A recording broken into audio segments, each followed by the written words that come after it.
When it comes to different ways of learning, there's lots of ways of doing it. We've obviously got all the examples that you guys have just given. We've got examples that I've said.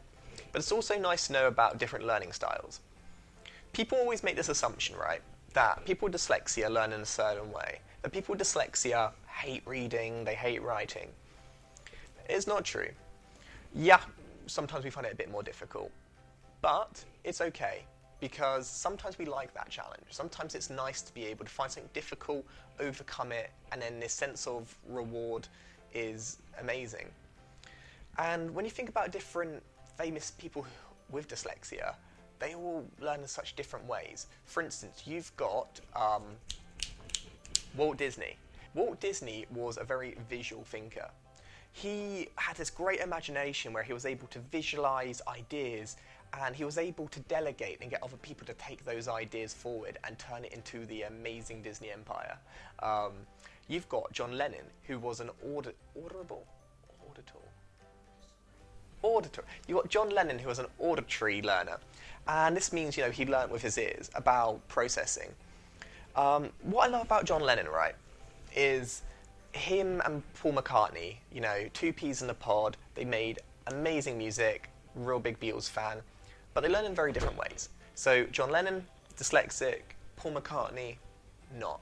When you bring them together, though, the music was incredible. And it's how John learned. He often just kind of heard the songs in his head and was able to play them straight away, where Paul McCartney needed a bit more time to process and write them down. So either way you learn, it's great. The next one is Albert Einstein. Now, people always assume, you know, Einstein, the great dyslexic. He wasn't actually officially diagnosed with dyslexia. It wasn't really a thing there. But a lot of the things he writes about in the journals, you know, looking at his brain, really resonates with dyslexia. Now, how does the smartest person who ever lived, arguably, how is he dyslexic? Well, it's really not that surprising. If you think in a way that everyone else thinks, you're going to get the same answer as everyone else. If you think in a way that's a little bit different, then you're going to get an answer which no one has thought about. It doesn't mean you're always going to be right, it doesn't mean you're better, but it does mean the chances of innovating and finding breakthroughs to problems is far greater. Einstein loved writing, he loved reading, he was really great at maths. He found it difficult, but it never stopped him. And the last one I want to do is Winston Churchill. He was very kinesthetic. This means he learned through speaking. He was a very visual person. A lot of his speeches he had a lot of help with. People always make this assumption, right, that you're born a great public speaker. He had to practice, he had to inspire, he had to engage. Rather than focus on the things he wasn't great at, he focused on what he was, and he was a great empowerer. Love him or hate him, he knew how to deliver a speech. That was his unique selling point.